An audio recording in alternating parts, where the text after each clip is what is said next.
Hello and welcome to Newsfeed, your daily dose of what people are talking about online, from news stories to what's trending. Well, in case you were living under a rock, generative AI texts are bonkers viral these days. They've been hot for some time now, but thanks to ChatGPT, DALL-E, and Lensa AI, they've exploded. Now they can write books in just a couple of hours, create artworks from scratch, and design the avatars that everyone seems to be obsessed with lately. They're still not perfect, obviously, but they've managed to scare tech giants like Google. Alphabet issued an internal code red in late December, and now, according to some experts, it's set to become the biggest loser of 2023. Meanwhile, Microsoft looks like it's going in the opposite direction. The boss Panos Panay says AI will reinvent how we do everything on Windows. It future-proofed itself with just a $1 billion investment into OpenAI. It's been described as one of the shrewdest bets in tech history. Microsoft will integrate ChatGPT services into Word, Outlook, and PowerPoint. AI models will now be able to suggest replies to emails and recommend document changes or compose entire paragraphs based on simple commands. Imagine Outlook writing an email to your boss, and it's not just that. Our friend Sam Altman has aligned ChatGPT/OpenAI with Microsoft. Microsoft, I think, is going to release a search engine with OpenAI that has a significant impact on Google's franchise. We didn't think this would ever happen, and it's here. I'll admit ChatGPT is fascinating and certainly makes everything easier. And it is not surprising that the number of companies wanting to incorporate its services is increasing. Well, not so fast because concerns over its usage are also growing, specifically in the education sector. The bot might provide quick and easy answers to questions, but educators say the bot has negative impacts on learning. It can blow up entire writing curriculums and allows cheating and plagiarism. New York City schools are now banning the use of the artificial intelligence bot for students and teachers. The ban in the nation's largest school district could set a precedent around the U.S. Nevertheless, plagiarism can still be detected by some AI detectors. The problem with using ChatGPT to write blogs and essays is this. You copy and paste this essay that ChatGPT wrote. The problem is when you plug it into AI detectors like these, it will actually come out with 99% fake, which means you could get caught for plagiarism by your teachers or by Google.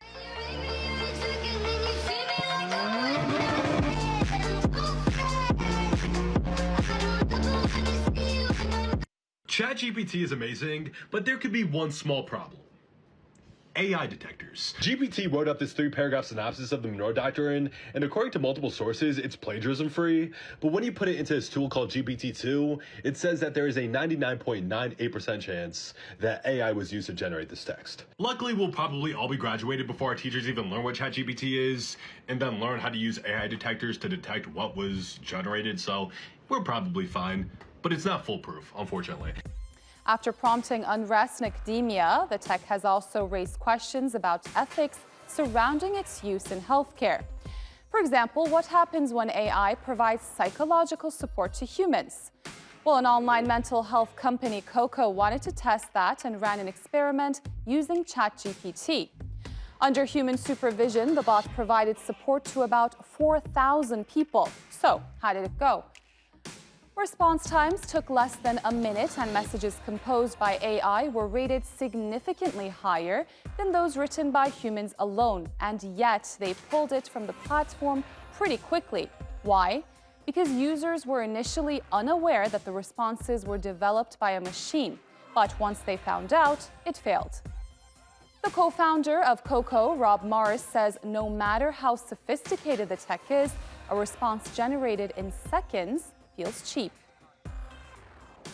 Staying in the tech and innovation space, China has introduced stricter rules on deepfakes. In what is often referred to as the Great Firewall, China's rules are some of the strictest in the world. Deepfakes are made by manipulating images and videos using artificial intelligence to create content that looks real but isn't. 3 years ago, distributing deepfakes without disclosure first became a criminal offense in China. China announced its rules governing deep synthesis technologies earlier this year and finalized them in December. This regulation will come into effect on January 10th. First, users must give consent if their image is to be used in any deep synthesis technology. Second, deep synthesis services cannot use the technology to disseminate fake news. Third, deepfake services need to authenticate the real identity of users. Fourth, synthetic content must have a notification of some kind to inform users that the image or video has been altered with technology. Despite the concerns and global moves to regulate the tech, governments are not thinking of general bans, as there are some benefits. China's Xinhua news agency has played around with digitally generated news anchors. A Canadian startup, Lyrebird, is helping with Lou Gehrig's disease and clone their voices. It's then used once the disease has claimed their ability to speak. And UNICEF and the MIT are using images and characteristics of war-torn areas in Syria to show what would happen if there were attacks in other key capitals. The latest installment of Prince Harry's bust-up with the royal family has finally landed. Following celebrity interviews, a Netflix series, and reams of media coverage, Prince Harry's memoir, Spare, is finally released. So here it is in all its glory, Prince Harry's book, or Prince Harold's book, as we now know Prince William would call it. Now, it's 407 pages long. There's probably no need to bother strapping in and reading it because the newspapers have already told us all the juicy bits, and that means that the memes are oh so good. Harry's claim that his brother hit him and broke his necklace is getting a lot of attention, and this is one for the history buffs, a spoof of the famous Bayeux Tapestry which depicted the 1066 battle between William the Conqueror and King Harold of England, and the military community was pretty unimpressed with Harry, describing his killing of 25 Taliban fighters as taking chess pieces off the board. Rather than buy it and feather his greedy little nest, do what I'm going to do right now. Take Spare and chuck it where it belongs, in the bin. Now, that was TV commentator Piers Morgan, clearly not a fan of Harry, and he didn't mince his words on Twitter either. He says Harry's a bitter, delusional, paranoid, family-trashing half-wit, exposing and exploiting the royals' most personal secrets for gazillions, while wanging on with jaw-dropping hypocrisy about media intrusion. But Anna's a bit more sympathetic. She's tweeted, "A mountain of books have been written about Harry without his permission over the years, so he has the right to pen his own." Now, if after all that you do still want to read the book, then I have good news for you, because here in the UK, it's already half price. What a bargain. To ring in the new year, WhatsApp has introduced a new feature to help its users bypass censorship by governments. It means activists can keep using the app even if the connection is blocked or disrupted. Several countries, including Iran, China, North Korea, and Cuba, have restricted or partially blocked the app. But now it seems like users of one of the world's biggest social media apps can now keep communicating and even protesting when the internet is cut off. So, how does it work?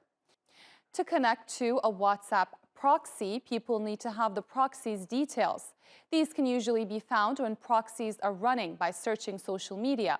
Using the app setting, users will tap on the Use Proxy button and a checkmark will show when the connection is successful. It's been a move welcomed by journalists, netizens, and activists from around the world. 16 years ago, Steve Jobs, the former CEO and co-founder of Apple, made this historic announcement. An iPod, a phone, and an internet communicator. An iPod, a phone. Are you getting it? These are not three separate devices. This is one device. And we are calling it iPhone. Today, Apple is going to reinvent the phone. Yes, the first iPhone, and what a game changer it turned out to be. The revolutionary touchscreen design was copied by rival manufacturers and is a feature of almost all new smartphones. More than 6 million iPhones were sold before its successor. The iPhone 3G was launched a year later. Let's take a look back at how the original looks through the eyes of a modern reviewer. You've got this two-tone design, metal up top, plastic at the bottom for all the antenna pass-through, a very recessed headphone jack that actually prevented lots of non-Apple headphones from working with it. And this thing here really set the tone for the rounded corners, the flat front, and the general UI of completely depending on a multi-touch screen for everything, including a virtual keyboard, which was pretty bold at the time. Now, it had a bunch of things missing. So it had no app store on it when it launched. So basically you could use the included apps and that's it. And there were some good ones, you know, Safari's here, there's a YouTube app, Google Maps was included, there's a stock and weather app, but you couldn't get anything else.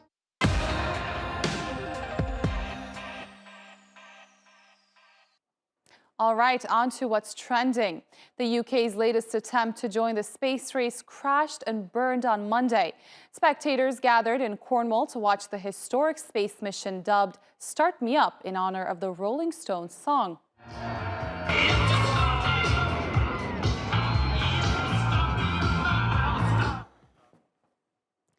But while the rocket got started, the mission didn't finish, not successfully. After the takeoff of Cosmic Girl, the rocket couldn't launch into orbit due to an anomaly. It was supposed to release 9 satellites into Earth's low orbit after detaching from the jet. Virgin Orbit said they will work tirelessly to find out what went wrong and attempt a second mission within a year. James Cameron has long been the king of the box office. He's directed 2 of 3 top-grossing films in history, Avatar and Titanic. And his latest project, Avatar: The Way of Water, is among the most expensive and ambitious films ever made. 4 weeks after its release, the sequel has made over $1.7 billion globally and replaced Jurassic World as the 7th highest-grossing picture in box office history. Many are saying it could even get closer or even overtake its predecessor. The top-grossing movie of all time. We'll leave you with the trailer.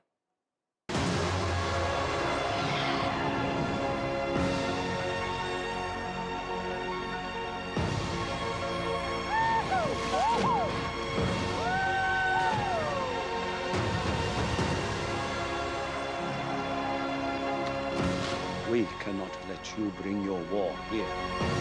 Outcast. That's all they see. I see.